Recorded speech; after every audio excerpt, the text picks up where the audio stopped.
계신 주님께 3절 베들레헴 달려가 다시 너희 예수께 울어 경배합시다. 탄생하신 하나님께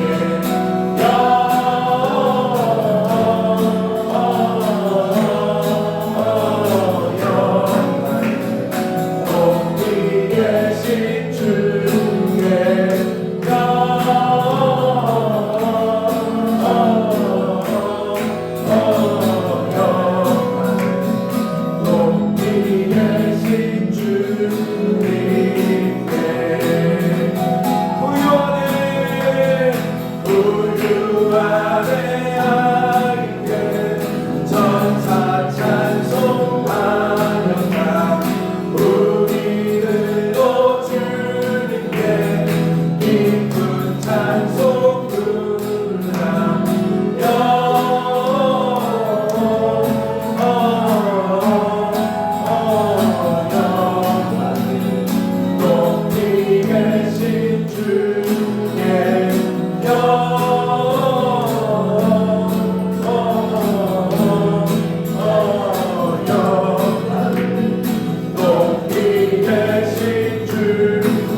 계신 주께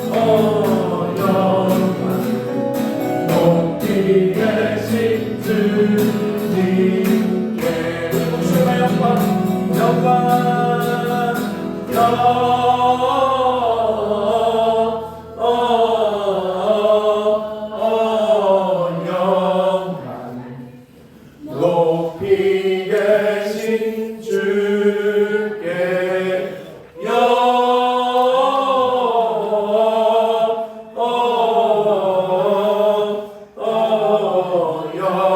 영광을 높이 계신 주님께 우리 박수를 찬양합니다. 손을 높이고 주를 찬양 높은 곳을 향해 주를 찬양 모든 마음을 드는 주를 찬양하라. 왕이 왕 되신 예수 다스리시는 예수 생명 있음을 찬양 한 번 더 하나님 이름을 다스립니다.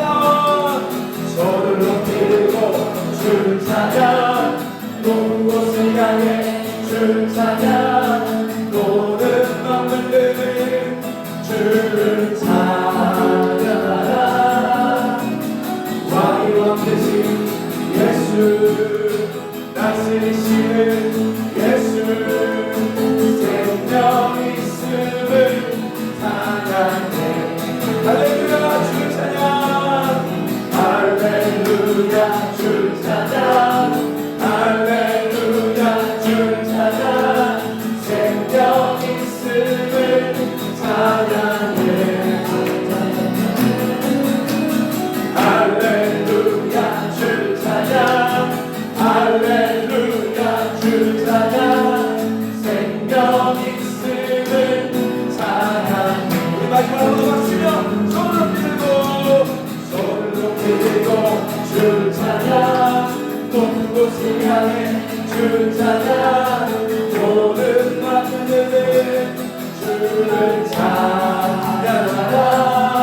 찬양 생명 있음을 찬양해 찬양해 할렐루야 주 찬양 할렐루야 주 찬양 생명 있음을 찬양 할렐루야 주 찬양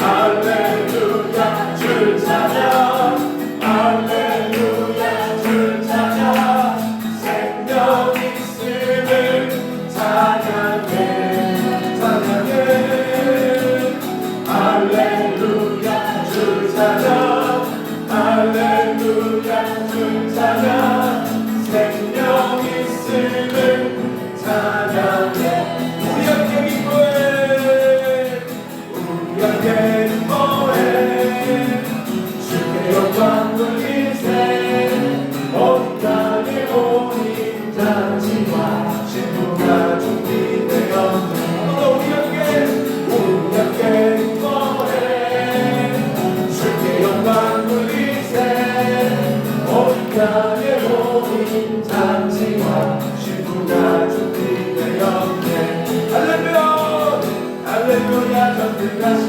주가 다스리네 할렐루야 전능하신 주가 다스리네 할렐루야 할렐루야 전능하신 주가 다스리네 할렐루야 전능하신 주가 다스리네 우리 함께 기뻐해 주께 영광 돌리세 온 땅에 오니 잔치와 신부가 준비되어 한 번 더 우리 함께 기뻐해 주께 영광 돌리세 온 땅에 오니 잔치와 신부가 준비되어 할렐루야 할렐루야 전능하신 주가 다스리네 할렐루야 전능하신 주가 다스리네 목소리 한 번 더 할렐루야 전능하신 주가 다스리네 아멘 할렐루야 전능하신 주가 다스리네 할렐루야 할렐루야 전능하신 주가 다스리네 할렐루야 전능하신 주가 다스리네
밝은 빛을 비추시네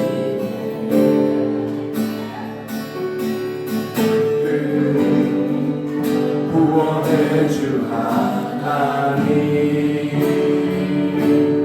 공의로 세상을 다스리시네 주를 경외하는 자들에게 부어주시는 놀라운 주님의 영광 우리 목소리로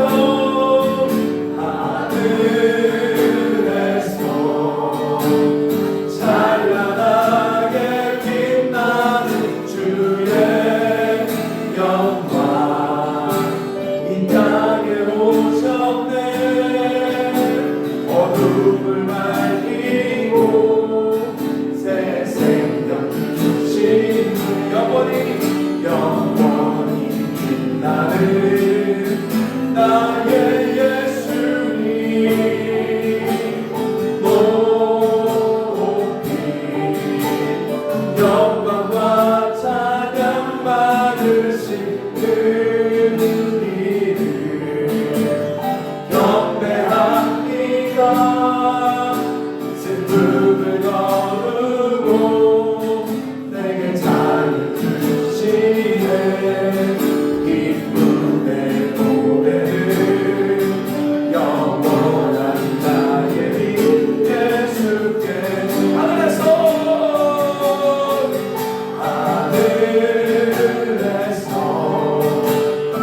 찬란하게 빛나는 주의 영이 이 땅에 오셨네 어둠을 밝히고 새 생명 주시네 영원히 빛나는 나의 예수님 높이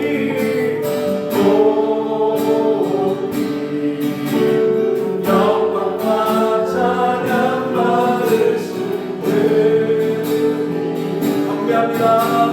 경배합니다 슬픔을 거두고 내게 자유 주시네 기쁨의 노래를 영원한 나의 빛 예수께 이 시간 두 손 들고 나는 하나님을 예배하는 예배자입니다 내가 서 있는 곳 어디서나 하나님을 예배합니다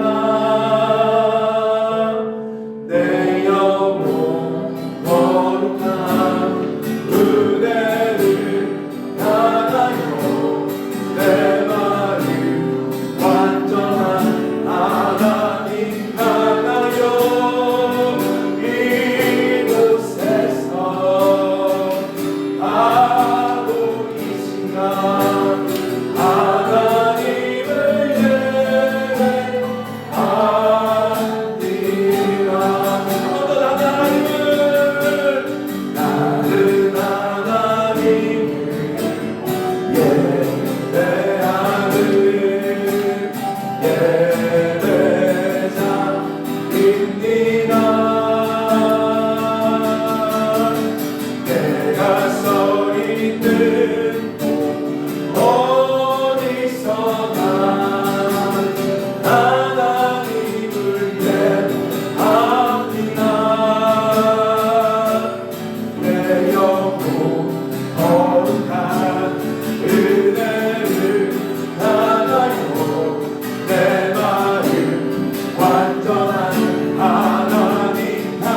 합니다. 기도합니다.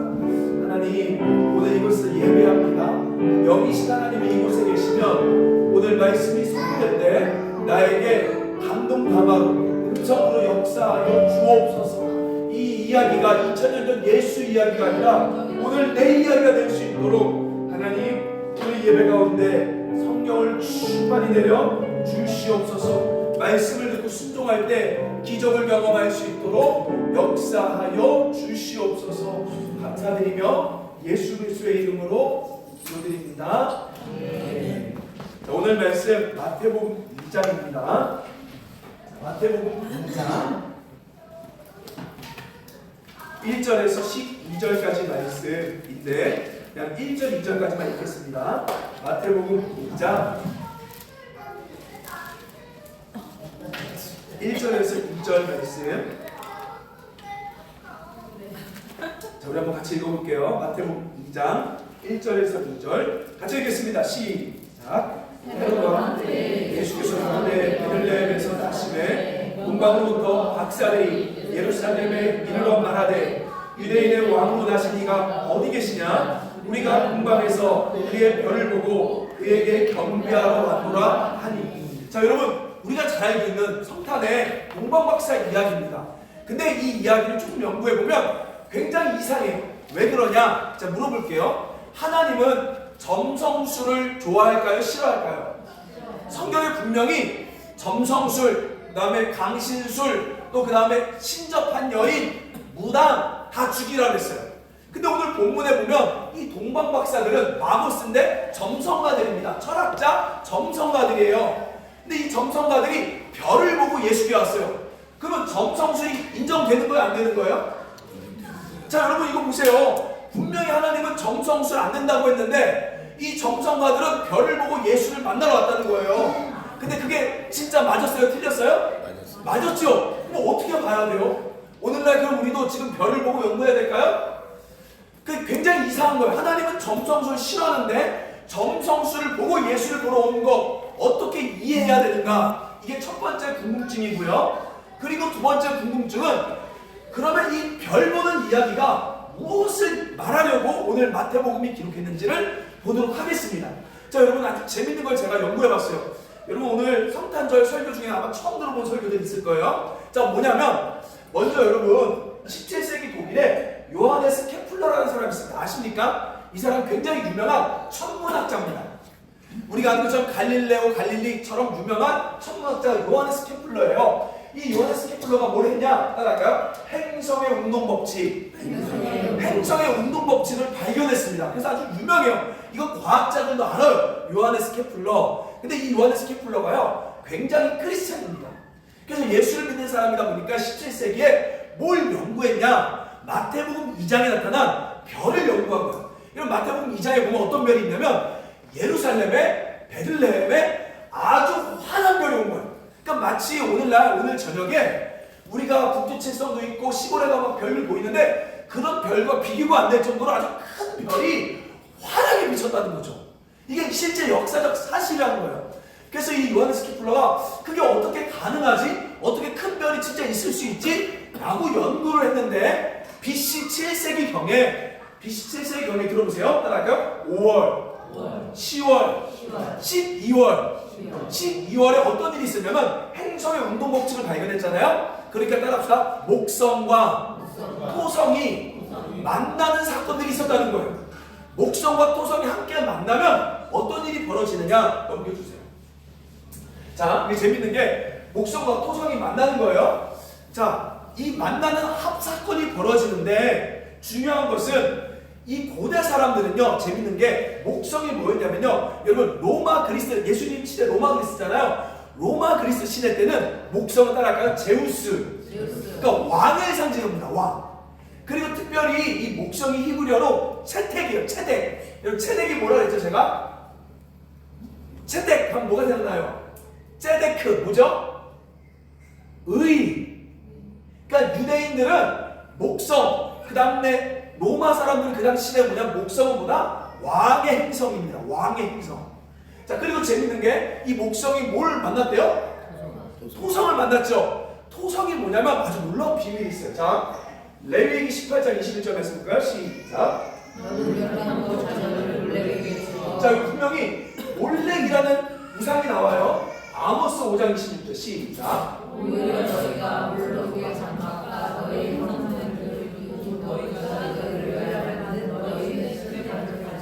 자, 몰렉이란 건 뭐냐면 가나안에 있던 이방 신입니다. 이 이방 신의 특징은 뭐냐면 자식을 불에 태워 드리는 거예요. 근데 이 몰렉의 실제 숭배하는 정체가 뭐냐면 토성이에요. 그래서 토성이 몰렉입니다. 그래서 여기 보면 몰렉의 장막과 하면서 뭐라 그래요? 너희 신의 별을 가지고 다녀. 왜 가나안 사람들은 토성을 섬겼냐면 이 토성에는 뭐가 있어요? 고리가 있습니다. 이 고리를 아주 신성시 여긴 거예요. 근데 재밌는 게요, 여러분. 오늘날도 몰렉의 영향을 받은 문화가 있습니다. 한번 맞춰볼까요? 여러분도 몰렉을 섬겨요. 가나안 사람들은 몰렉을 섬겨서 어떻게 했냐? 이 당시 때 결혼하면 반지를 낍니다. 그리고 여자들은 귀걸이를 해요. 그 문화가 오늘날까지 내려와서 결혼할 때 반지 꼈어요? 그럼 여러분도 몰렉의 영향을 받은 거예요, 이게 사실은. 왜 결혼하는데 반지를 낍니까? 이게 고대로부터 내려온 문화입니다. 그러니까 무슨 말이냐면 이 토성이 목성을 만났어요. 무슨 말이에요? 가나안 신이 왕을 만난 거예요. 그럼 무슨 말입니까? 고대 사람들은 가나안 땅에 뭐가 온다? 왕이 왔다라고 해석했다는 거예요. 자, 이해되십니까? 그래서 목성과 토성이 만납니다. 여러분 실제로 보면요, 넘겨주실래요? 자, 근데 사실 중요한 건 그들은 이런 식으로 해석했지만 성경이 점성술을 따라간 게 아니라 예언이었던 거예요. 자, 민수기 24장 17절 시작. 자, 뭐예요? 예수님이 탄생할 때 아주 큰 한 별이 뜰 것이다라는 예언 때문에 된 거지 그들이 점성술을 잘 맞춰서 된 건 아니라는 거죠. 그래서 여러분 실제 역사 가운데 요하네스가 계산했잖아요. 그래서 오늘날 다시 과학자들이 컴퓨터로 이 행성주기 계산하니까 진짜로 며칠에 있었냐? 자, 제가 할게요. BC 7년경 5월 29일, 9월 27일, 12월 4일에 목성과 토성이 만났대요. 자, 최근에 목성과 토성이 만난 거 본 적 있어요? 2020년에도 있었습니다. 자, 넘겨주세요. 자, 여기 보면 2020년에 찍은 사진이에요, 우리나라. 얘가 고리가 있죠. 토성, 얘가 뭐죠? 목성. 그래서 우리 그때 2020년에 뭐라 했냐면 오늘 이 만나는 거 못 보면 80년 뒤에 또 만날 거라고 했단 말이에요. 그래서 그때 만날 때 어떤 일이 있었죠? 아주 큰 별이 하늘에 비쳤다는 거예요. 자, 무슨 말을 이야기하냐면 먼저 자, 점성술은 안 맞아요. 근데 그들은 그냥 목성과 토성을 그런 식으로 계산했는데 사실 그 이면에는 뭐가 있었다? 하나님의 예언 때문에 된 거라는 거죠. 자, 이해되시죠? 자, 그럼 지금 예수님의 별을 뭘 상징하냐면 이런 말씀이에요. 한번 읽어볼까요? 시편 19편 1절 시작. 하나님의 영광을 선포하고 공창이 그의 손으로 하신 일을 하나니. 자, 무슨 말이에요? 그러면 목성과 토성이 만나는 것들이 우리 봤어요. 오, 하나 별이네 했지만 성경은 뭐래요? 하늘이 하나님의 뭐라? 영광을 선포하고 있다는 거죠. 아멘. 세상이 하나님의 영광을 선포하고 있다는 거예요. 저와 여러분이 이 땅의 주인이 아니라 하나님의 영광을 선포하는 하나의 피조물. 먼저 그걸 아셔야 돼요. 다윗의 별을 믿으면 그 별이 뭐라고요? 하나님의 영광을 선포하듯이 우리의 인생도 하나님의 영광을 선포하는 인생이 되어야 된다는 거죠. 아멘. 여러분, 제가 지금은 안 그러는데 여름에 이렇게 에어바운서, 아이들이 놀 수 있는 에어바운서 접는 아르바이트를 했습니다. 한 10군데 회사를 갔던 것 같아요. 그러니까 여러분, 일을 하다 보면 뭐가 생겨요? 노하우가 생겨요. 근데 저는요, 어떤 게 있냐면 새로운 데를 가면 제가 그 전에 사장님이 가르쳤던 접는 법, 묶는 법 다 버립니다. 왜냐? 가보니까요, 다 달라요. 이 사람은 이렇게 순서 먼저 하라 그러고 이렇게 묶으라 그래요. 근데 저는 어떻게 하냐? 내가 사장이 아니니까 시키는 대로만 합니다. 근데 어떤 사람은요, 저같이 여러분 일해본 사람은 자기가 배운 게 있으니까 배운 대로 자꾸 해. 그럼 어떤 일이 벌어진 줄 아십니까? 일을 몇 번 할까요? 2번 하게 돼 있어요. 자, 무슨 말이에요? 그리고 그 사람 어떻게 돼요? 결국 다음 일할 때 안 보입니다. 자릅니다. 자, 무슨 말을 하는 거냐면 저와 여러분의 인생이 내가 사장인 것처럼 내 마음대로 살아가는 인생이 자꾸 꼬이는 거예요. 힘들어지는 거예요. 근데 성경은 뭐라고 말하냐? 온 우주가 하나님의 영광을 선포하듯이 너도 하나님의 자녀로서 하나님이 시키는 대로 하나님의 뜻 가운데 있으면 따라서 우리 인생은 평안해진다. 아멘. 그것을 먼저 가르쳐준다는 거죠. 자, 그래서 그러면 어떻게 하나님의 영광을 위해 사느냐? 따라할까요? 먼저 그의 나라와 의를 구하라. 여러분 바쁘시죠? 여러분 힘드시죠? 여러분 어려움이 있으시죠? 그렇기 때문에 먼저 하나님의 뜻을 구하는 거예요. 아멘. 너무 바쁘고 너무 정신이 없기 때문에 먼저 하나님께로 나오는 거예요. 그랬을 때 따라서 이 모든 것을 너희에게 더하시리라. 아멘. 하나님이 약속했다는 거죠. 자, 먼저 이제 다윗의 별은 실제 역사 가운데 있었고 그 별은 목성과 토성이 만났던 거다. 이렇게 우리가 알면 되고요. 그리고 점성술은 맞지 않은데 그때는 그들이 그냥 하나님께서 예언 때문에 그것을 얻어 걸리게 맡겠다 이렇게 보시면 됩니다. 자, 그리고 이제 실제적으로 동방 박사들이 왜 왔는지 그 비밀에 대해 보도록 할게요. 자, 2장 1절 말씀부터 보도록 하겠습니다. 자, 우리 같이 한번 읽어볼게요. 시작.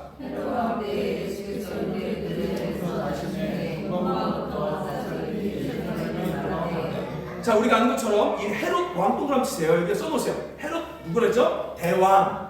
헤롯 대왕은 어떤 사람이었죠? 로마의 앞잡이로서 왕을 받고 그 다음에 유대 민족이 아니기 때문에 유대인들의 지지를 받기 위해 뭘 만들었다고 했죠? 뭐랄까요? 헤롯 성전. 헤롯 성전 지어준 아주 간사한 왕이죠. 이 왕 때 누가 왔습니까? 유대 베들레헴에 예수께서 나셨고 동방으로부터 이 박사들을 주무세요. 박사들. 아까 그랬죠? 헬라어로 따랐다. 마고스. 이 마고스는 점성가 아니면 천문학자 이렇게 보면 돼요. 여러분 재밌는 게 제가 역사를 보니까요. 17세기 이후부터 점성가랑 천문학자가 나눠졌대요. 그 전까지는 점성가도 천문학자고 천문학자도 점성가였대요. 근데 17세기부터 요하네스 케플러 이후로부터 이게 나눠지고요. 학문이. 점성가는 사입이죠. 안 맞는 거죠 이제.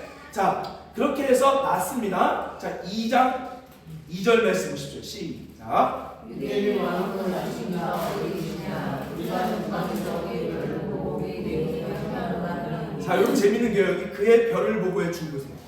자, 그러면 지금 동방 박사들이 별을 봤죠. 근데 여러분, 자 2장 9절 말씀 보십시오. 같이 읽어볼까요? 시작.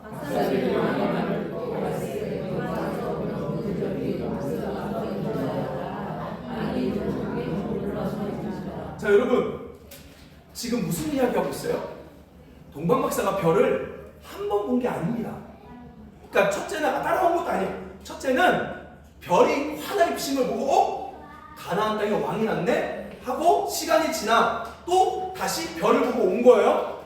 그리고 여기 헤롯 왕을 만나고 돌아가는 길에 또 다시 또 별이 뜬 거예요. 아까 이야기했죠. BC 7세기경에 몇 번 이게 합쳐졌다? 3번. 그래서 실제로 3번 합쳐진 이야기가 마태복음에 등장하고 있는 거죠. 자, 근데 보세요. 여기 보면 3절 말씀 볼까요? 3절 말씀 아주 재밌는 이야기 나와요. 자, 읽어볼까요? 시작. 자, 이 소동의 줄 보십시오. 이 소동이 뭐냐? 써보세요. 근심, 걱정 이런 뜻이에요.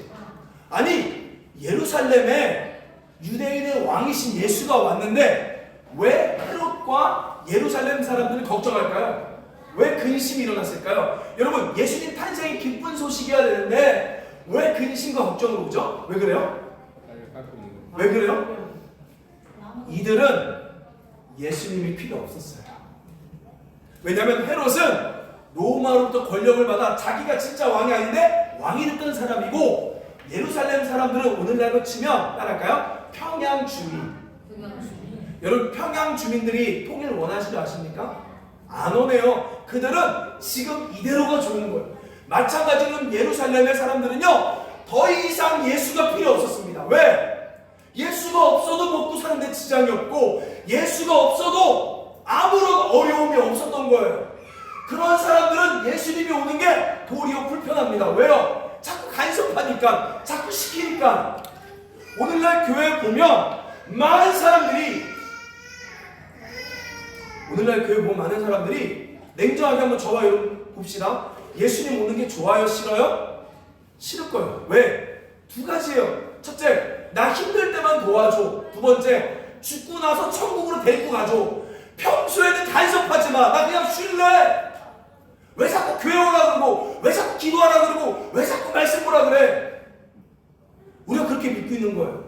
지금 예루살렘 사람들은 마찬가지예요. 예수가 필요 없어. 힘들 때는 필요한데, 가난할 때는 필요한데, 안 걸리면 필요한데, 상처받으면 필요한데, 배부르면 필요가 없는 거예요. 그러니까 예수가 왔다니까 놀래버린 거죠. 걱정이 된 거죠. 어떡하지? 이제 나 힘들어서 귀찮네. 귀찮네. 지금 그런 일이 벌어진 거예요. 교회 여러분 어때요? 예수님 오는 게 귀찮아요? 아니면 진짜 기뻐요? 오늘 말씀 보십시오. 계속해서 이러면서 얘기합니다. 4절에 보십시오. 이제 헤롯 왕이 걱정되는 마음에 물어봐요. 예수님 어디서 태어나느냐? 이렇게 물어보니까 6절 말씀에 한번 읽어볼까요? 시작.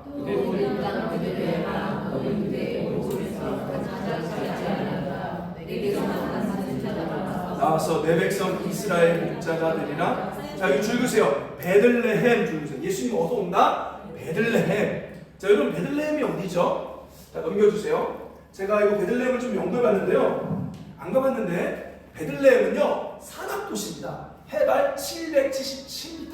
자, 그러면 베들레헴의 특징 뭘까요? 여러분 예나 지금이나 산악도시의 특징이 뭐죠? 산악도시 하면 어떻게 돼요? 모르겠습니까? 여러분 그러면 저 강원도 산꼭대기 한번 살아보세요. 뭐가 있어요? 특징이? 가난하죠. 왜? 물류가 안 들어오니까 가난하죠.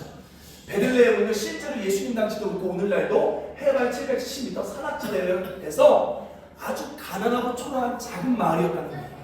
자, 특별히 예수님이 이 베들레헴에 온 이유는 두 가지입니다. 첫째는 바로 따라합시다. 어둠에서 가난에서 빛과 소망을 주기 위해 왕이 이 시골 마을에 온 거죠. 자, 그리고 두 번째로 이 베들레헴은 어떤 곳이냐? 첫 번째 다윗의 동네입니다. 다윗이 목동 때 살았던 데가 베들레헴. 그래서 오늘날 다윗의 동네 이렇게 얘기하죠. 바로 그 예언의 성취. 다윗 왕과 같은 예수님이 왕이기 때문에 베들레헴을 쓴 거고요. 두 번째로는 이 베들레헴 어떤 곳이에요? 따라할까요? 보아스를 만난 장소. 여러분 롯이 가난해진 롯이 구원받은 데가 어디예요? 베들레헴에 가서 보아스를 만나 결혼하고 회복됐죠. 베들레헴 뭘 상징합니까? 구원을 상징하는 동네. 그러니까 가난과 다윗 왕과 구원을 상징하는 동네가 바로 베들레헴이다. 자, 그러면 무슨 말이냐? 예수님의 마음은, 예수님의 관심은, 오늘날 예수님이 오시는 곳은 어디예요? 소망이 없고 깜깜하고 어두운 곳이 바로 예수님의 마음이고 예수님이 오시는 곳이라는 거예요. 아멘. 여러분 조용 좀 하세요. 자, 여러분 우리 같이, 저도 너무 괴롭습니다. 뭘 괴롭냐? 하나님의 뜻은 다 알아요. 목사가 힘든 게 뭐냐면 하나님이 뭘 원하는지 다 알아요. 근데 그 현실을 못하는 게. 왜 그러죠? 자꾸 울지 말고 나가세요. 울면 나가주세요. 나가주세요. 데리고 나가주세요. 너무 집중이 안 돼요, 제가. 자, 저를 보세요. 우리가 하나님 뜻을 다 안단 말이에요. 자, 이제 여러분 오늘 이따 본문 연구도 할 거지만 말씀 공부만이 아니라 실제가 돼야 돼요. 하나님 뜻 다 알아요. 하나님의 관심이 어디 있어요? 그러면 어디 있어요? 어디 있어요? 가난한 곳에 있는 거죠. 힘든 곳에 있는 거죠. 근데 우리는 자꾸 거기에 마음을 두지 않는 거예요. 저도 그 마음을 알아요. 그래서 이거는요, 우리가 지금 선한 사업을 한다 하지만 사실 사업도 아니고 갖고 있는 게 죄라서 토해내는 거예요. 왜냐하면 하나님의 마음을 다 아는데, 하나님 뭘 원하는지 다 아는데 내가 쌓아두고 있는 것 자체가, 우리 교회가 쌓아두고 있는 것 자체가 죄이기 때문에 우리 그러면 어떻게든 일단 해보자 해서 토해낸 거죠. 자, 근데 제가 이거 보는데요, 아주 깜짝 놀랐습니다. 우리가 지금 몇 가지, 지금 사실 네 가지인데 두 가지는 은밀하게 하고 있어요. 왜냐하면 선한 일은 아무도 모르게 하라고 했기 때문에 은밀하게 하고 두 가지는 그냥 공식적으로 하고 있습니다. 하나는 뭐냐면 우리 박기주 씨를 통해서 뭘 들었냐면 1월, 2월에 공공근로가 없대요. 그래서 그 공공근로로 먹고 사는 할머니가 있는데 1월, 2월을 일을 못하니까 어떡하냐고 걱정을 하시더래요. 그래서 박기주 씨님이 그러면 할머니 이 뜨개질에서 수세미를 만들 수 있으면 해달라고 했어요. 그래서 해줄 수 있대. 그래서 그걸 하게 되면 우리가 20만 원 아르바이트비를 드릴게요 해서 그렇게 20만 원을 드리고 이 수세미로 또 사람들 작지만 나눠주려고 하는 거예요. 이게 첫 번째 사업이에요. 그리고 두 번째로는 먼저 우리가 어려운 소상공인 돕자 그랬죠. 여러분 지금 무서운 게요. 이거는 성경이 아니지만 실제로 뭐가 있냐면 건설회사가 지난주에 계속 제일건설 부도나고 있고 지금 환율이 1,450원 올라갔죠 지금.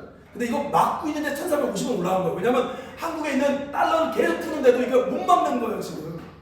그러면 이 전조는 IMF랑 똑같아요. 그러니까 IMF 오는 거예요. 왜? 그 당시도 한국건설 무너지죠. 달러 막 올라가죠. 지금 우리 똑같아지고 있는 거예요. 여러분 국제 유가가 떨어졌습니다. 근데 대한민국 지금 기름값이 올라요. 왜냐면 환율이 올라요. 환율이 계속해서.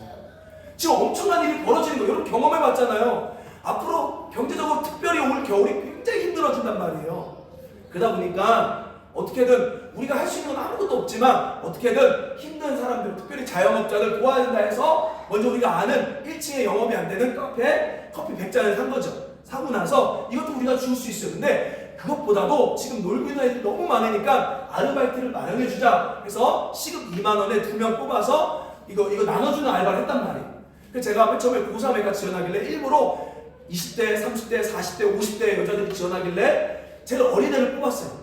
근데 깜짝 놀란 게 얘가 처음에 알겠습니다 하더니만 계약서 쓸 수 있냐는 거야.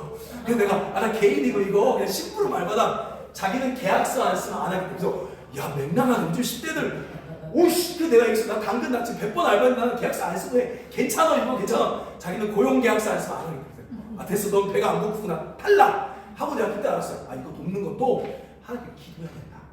근데 웃긴 게요. 그리고 나 다시 올렸더니만 한 명도 지원이 안 되는 거예요. 처음 올렸을 때 막 지원했는데 갑자기 얘가 틀어지고 나서부터 한 명도 지원 안 와서 오이씨 큰일 난 거야 이거 어떡하지? 막 되게 어려워. 그래서 내가 기도했어요. 하나님 진짜 꼭 필요한 사람 만나게 해주세요. 기도했단 말이에요. 그리고 다시 지웠다가 좀 있다가 2시간 뒤에 다시 올렸어요. 갑자기 막 지워오는데 한 명 딱 결정했어요. 그래서 그 20대 청년애예요. 그 청년 아이가 예수님 믿는 건데 이름도 약간 예수님 이름 들어간 이름이에요. 아무튼 그 아이 뽑아서 일단 하기로 했단 말이에요. 우리가 계속해서 앞으로 해야 돼요. 우리가 하는 것은 미비하죠. 아무 효과가 없죠. 그래도 해야 되는 거예요. 왜냐하면 우리 주님의 마음이 어디 있어요? 가난한 사람들. 우리가 또 조만간 인천도 갈 거예요. 어떤 분이 가난한 사람은 아니에요. 근데 다쳐갖고 일을 못하는 분이에요. 일을 하고 싶은데 일을 못해. 그래서 이 사람도 도우러 가자는 거죠. 여러분 예수님의 뜻을 다 알아요. 설교 듣는 게 중요하지 않아요. 우리가 실제로 해봐야죠. 힘이 없는데 힘이 없다고 안 할 수가 없는 거예요. 모래도 잡고 해보려고 하는 거죠. 왜? 예수님은 어디에 오셨다? 베들레헴에 오신 거예요. 아멘. 근데 우리는 그 마음도 모르고 우리끼리 잔치 열고 우리끼리 파티하는 건 주님의 마음을 진짜 모르는 거죠. 여러분 기도해 주세요. 이제 앞으로 한 400만 원 정도 남았습니다. 벌써 100만 원 정도 썼는데 400만 원 정도 남았어요. 하나님 더 나누게 해달라고. 그리고 우리 1000만 원 더 있어요. 정말 필요하면 이것도 다 깰 거예요. 다 깨서 정말 예수님이 오신 목적대로 우리가 해야 되는 거죠. 아멘. 여러분 그렇게 동참해 주시길 소망합니다. 여러분 참여한 건 뭐냐면 헌금하라는 게 아닙니다. 여러분이 하는 건 뭐냐면 어려운 사람들만 찾아주세요. 돈은 우리 같이 기도하고 우리가 할게요. 그러니까 어려운 사람들 찾아주시면 좋겠습니다. 그렇게 예수님은 가난한 베들레헴에 오신 거예요. 자 오셨는데 중요한 것은 뭘 이야기합니까? 자 8절 말씀 볼까요? 8절 7절부터 시작. 이에 가만히 박사들을 불러 별이 나타난. 자 여러분 보세요. 별이 나타난 때를 왜 물어요? 왜 물어요 해보시? 왜 물어요? 예수님이 오면 해는 어떻게 돼요? 자기 잘리잖아요. 그래서 별이 나타난 그 시점으로 태어난 아기들을 죽이려고 묻는 거죠. 자 그리고 나서 말씀 보세요. 자 그 다음에 8절 말씀 시작.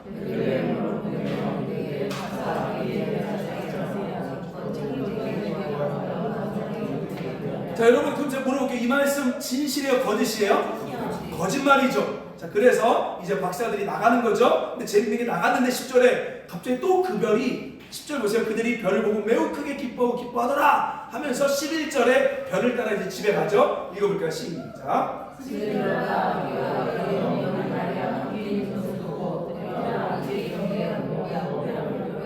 황금과 유황과 몰약을 예물로. 자, 이제 저를 보십시오. 동방박사 정치 이야기합니다. 우리가 그동안 교회에서 동방박사가 믿음이 있는 사람인 줄 알았어요. 믿음이 없습니다. 자, 여러분, 이게 왜 큰 문제가 되냐면 동방박사, 헤롯은 예수님 못 알아보고 동방박사들은 별을 따라 예수님 알아봤다, 동방박사 믿음이 있다 하는데 그게 되면 큰일 나요. 자, 동방박사는 믿음이 있는 게 아닙니다. 이들의 정체는, 자, 먼저 보세요. 2장 2절 말씀 보십시오. 2장 2절에 동방박사들이 뭐라고 말해요? 예수님을 2장 2절에 유대인의 왕. 그러니까 동방박사는 누굴 보러 온 거예요? 유대인의 왕을 보러 왔습니다. 첫째. 자, 그리고 두 번째, 저를 보십시오. 동방박사가 믿음이 되면 큰 문제가 생깁니다. 동방박사는 성경의 약속을 따라온 게 아니라 뭘 따라왔어요? 별을 따라왔어요. 그럼 뭐가 돼요? 종교다원주의가 됩니다. 이해되세요? 예를 들어서 종교다원주의가 뭡니까? 절도 하나님을 믿는 거예요. 그러니까 대신 믿는 방식이 석가, 믿는 방식이 수야하고 다를 뿐이지 이 자연의 신을 믿는 게 결국 하나님이다. 이게 종교다원주의예요. 유교도 비나이다 그 천지 신명이 누구다? 하나님이다 이렇게 말하는 게 종교다원주의예요. 대신 믿는 방법만 다를 뿐이지 목적은 똑같다 말하는 게 종교 혼합주의 다원주의입니다. 그러니까 이 동방박사는 성경의 약속을 믿는 것도 아니고 예수님을 아는 것도 아니고 그냥 그들의 점성술을 따라온 거예요. 만약에 그들이 믿음이 된다고 하면 이게 바로 뭐가 돼요? 종교 혼합주의가 되는 겁니다. 아멘. 그래서 여러분 동방박사 절대 믿음 있지 않아요. 근데 그 찬송가에 막 동방박사들이 경배드렸다 이러니까 믿음 있는 줄 아는 거예요. 자, 그 다음에 세 번째로 저기 말씀 보면 동방박사들이 뭐 하죠? 경배드린다고 그러죠. 경배. 자, 여기 말씀 보세요. 자, 11절 말씀에 아기 유대인의 왕께 경배 동그라미 치시고 보배함을 열어 황금과 유황과 몰약으로 예물 드렸다. 자, 이 경배는요, 이거는 예수님한테만 드리는 경배가 아니라 종이 주인에게 또 신하가 왕에게 하는 것도 경배입니다. 이 단어가 그래요. 그리고 특별히 여기 보면 뭐가 나와요, 여러분? 황금과 유황과 몰약이 나오죠? 이거는 뭐냐면 왕이 탄생할 때 드리는 선물이에요. 자, 이들의 핵심은 뭐였냐? 넘겨주세요. 동방박사의 정체. 자, 다니엘서 2장 1절 시작.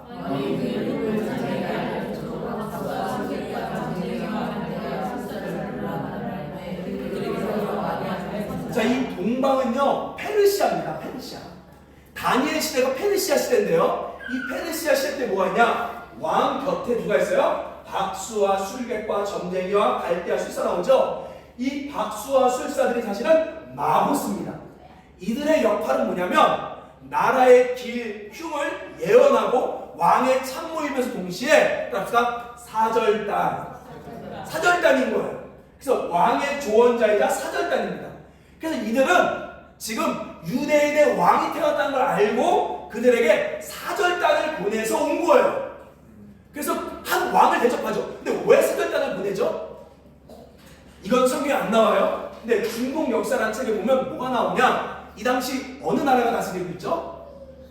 로마가 다스리고 있죠. 그러면 페르시아는 지금 속국이에요? 강국이에요? 속국이죠. 페르시아 역시도 망해서 이제 속국입니다. 유대인도 속국이에요. 뭐가 있어요? 이 중동 역사에 보면 로마와 싸울 수 있는 사람들이 바로 유대 민족과 페르시아 민족이 함께 합쳐 다시 로마의 통치로부터 벗어나려고 그들은 생각하고 있다고 써 있다는 거예요. 자, 무슨 말이에요? 동방의 박사들은 정말 예수님 믿어서 구원받으러 온 것이 아니라 페르시아 사절단으로 어떻게요? 우리 유대와 연합해서 앞으로 큰 왕이 태어난다고 하니까 연합해서 싸우자라는 사절단으로 온 겁니다. 자, 그래서 성경에 보면 동방 박사들이 구원받지 못했고 뭐라고 말하냐? 이렇게 얘기하죠. 밤에 하나님의 지시를 받아 헤롯 왕에게 말하지 않고 도망갔다. 자, 동방 박사가 대단한 게 아니라 예수님을 살리시려는 하나님의 의도 때문에 그는 꿈만 받은 거예요. 자, 여러분, 아기 예수를 만났을 때 구원받은 사람은 어떤 일인 줄 아십니까? 성경 보면 누가복음에 예언하기 시작합니다. 시몬, 안나 이런 사람들이 아기 예수를 보자마자 이런 이스라엘 왕이라고 예언하기 시작한다는 거예요. 그러니까 이 동방 박사는 아주 귀한 자리에 갔지만 하나님의 구원의 기회를 놓친 거죠. 이 동방 박사는 그래요. 자, 근데 중요한 건 무슨 얘기하냐? 따라합시다. 예수님은 정치적, 군사적 메시아가 아닙니다. 이걸 가리키는 거예요. 이들이 원했던 건 구원은 뭐냐면 영혼 구원이 아니라 로마라는 고통에서 나오는 게 구원이었단 말이에요. 근데 예수님은 로마를 구원하기 온 게 아닙니다. 정치적, 군사적 메시아로 온 게 아니라는 거예요. 자, 이 동방 박사의 메시지 우리는 뭘 할 수 있느냐? 저를 보세요. 이거 바뀌셔야 돼요. 우리 군대를 이야기할게요. 군대에서 이런 말 해요. 예수 믿는 스타가 있으면 그 부대가 다 예수 믿는다. 근데 진짜 맞아요. 그래서 만약에 별 2개가 교회를 가잖아요. 그럼 대령부터 시작해서 중령, 주일에 다 따라 나옵니다. 그리고 우리 이런 생각해요. 만약에 우리 교회에 양주시장이 오고 양주경찰서장이 오고 그 다음에 양주에 아주 큰 기업 사장님들이 오면 양주에 이제 조만간 예수 믿는 사람들 많아지겠지 라고 생각한다는 거예요. 자, 근데 여러분 놀라운 건 뭐예요? 저를 보세요. 갑자기 별 2개인 사람이 그 사람이 떠나고 별 2개가 이제는 절에 가요. 뭐 어떤 일이 벌어질까요? 대령, 중령 다 어디 가요 이제? 다 절에 가요. 무슨 말이냐? 군사적, 정치적으로는 예수님을 믿을 수 없다는 거예요. 아멘? 양주시장이 온다고 양주시가 바뀌는 게 아닙니다. 누가 바꾸는 거냐? 바로 희생하는 한 병사가 부대를 바꾸십니다. 희생하고 섬기는 한 시민이 도시를 바꾸십니다. 희생하고 섬기는 예수님의 초라한 십자가가 세상을 구원한 거지, 예수님이 진짜 왕으로 와서 로마를 부수고 다스리게 한 게 아니라는 거예요. 근데 우리 교회는 뭐가 있어요? 여전히 예수를 믿는데 정치적, 군사적 메시아를 원하는 거예요. 그래서 우리 교회가 법조인이 생기면, 우리 교회가 시장이 예수 믿으면, 우리 교회 대통령이 예수 믿으면 여러분 바뀌어요? 안 바뀌어요. 장로 대통령 뽑아봤잖아요. 바뀌어요?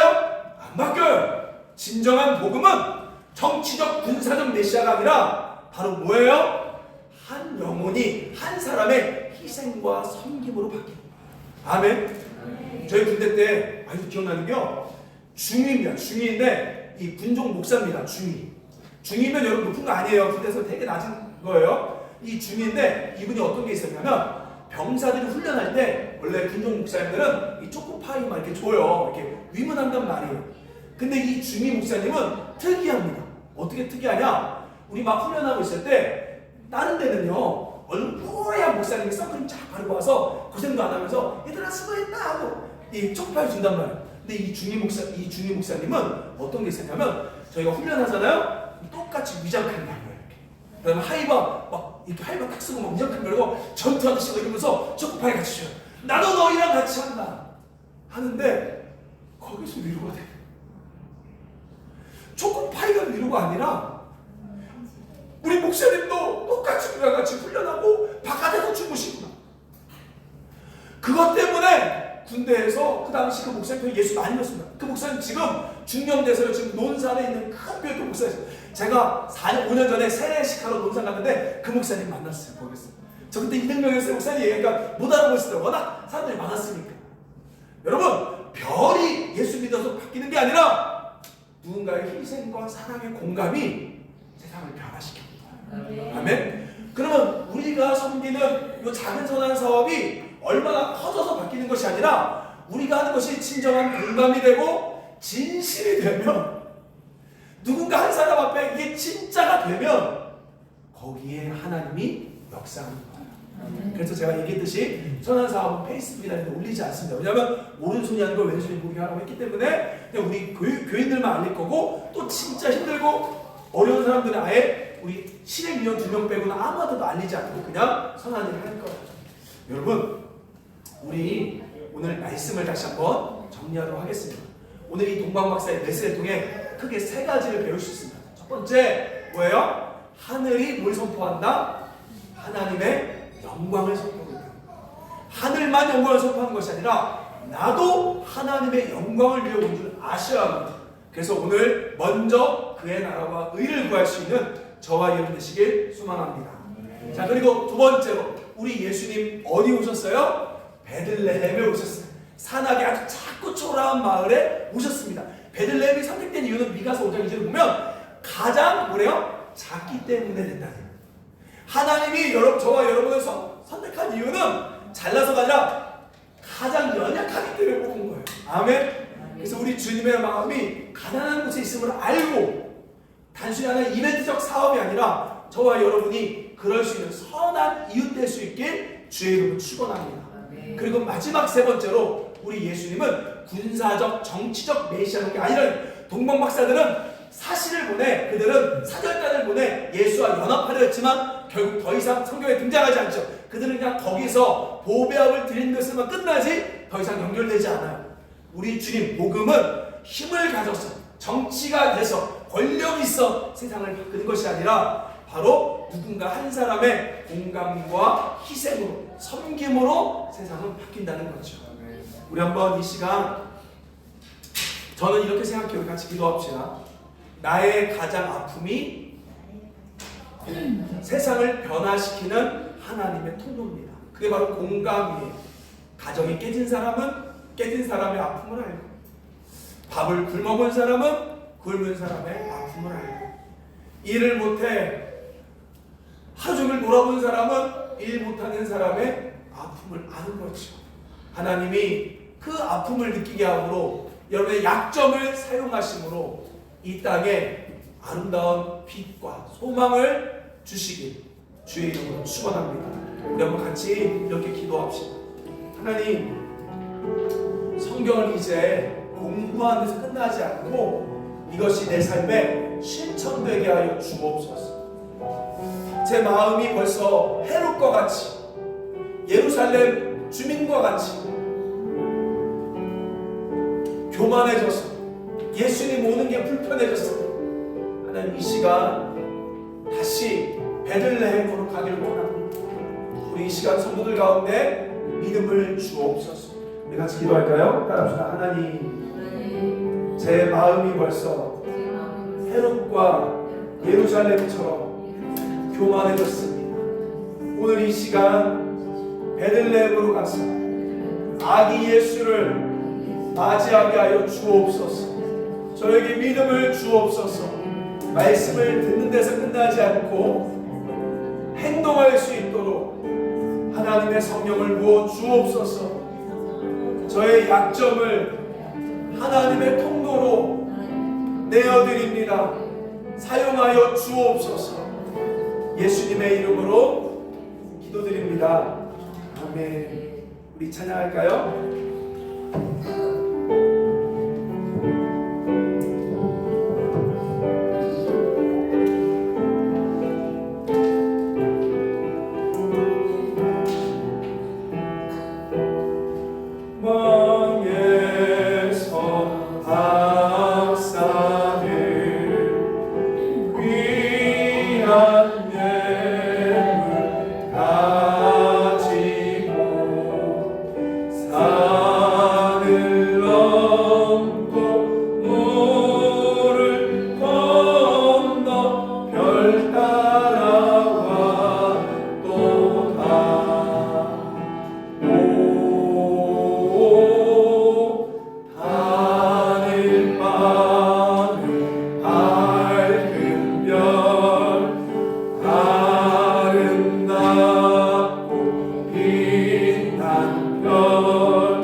다시 사신 분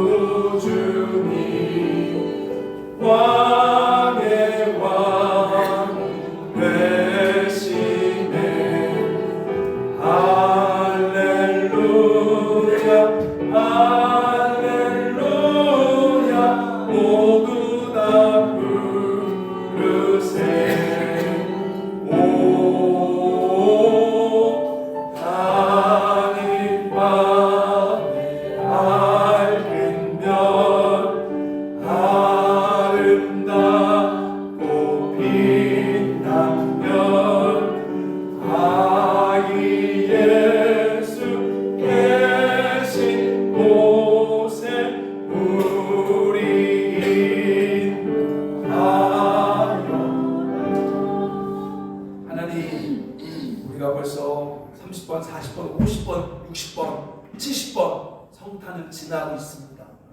하나의 문화가 되지 않게 하시고 이 성탄을 통해 다시 한번 예수님의 마음을 깨달아 알 수 있도록 은혜 주옵소서.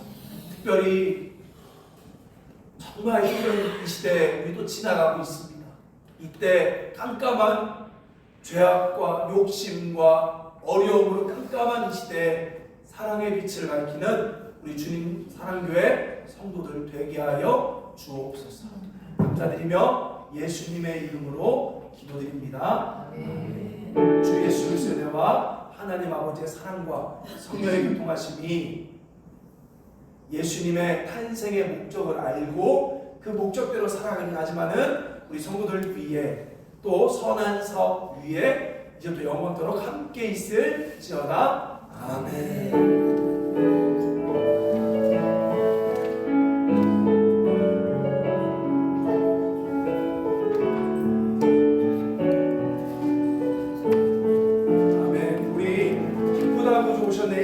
찬양하고 마치겠습니다. 기쁘다고 오셨네. 박수며 찬양합니다. 기쁘다고 오셨네. 넌 백성 맞으라. 온 교회여 나 일어나. 나 찬양하여라. 나 찬양하여라. 나 찬양 찬양. 또 다시 1절.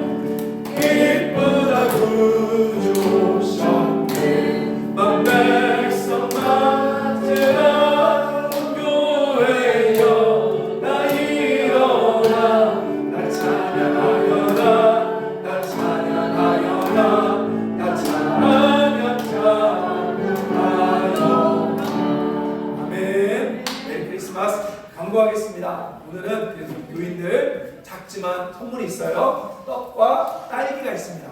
한 가정당 하나씩 가져가면 좋겠고요. 그리고 두 번째로 우리 24일 크리스마스 저녁에 7시 반에 우리 아이들 성탄 행사가 있습니다. 그래서 우리 아이들 함께 성탄 캠핑을 할 건데 오실 분들 함께 오셔도 좋고요. 25일은 예배가 없습니다. 25일 따로 예배 없고 1박 2일 모임만 하겠습니다.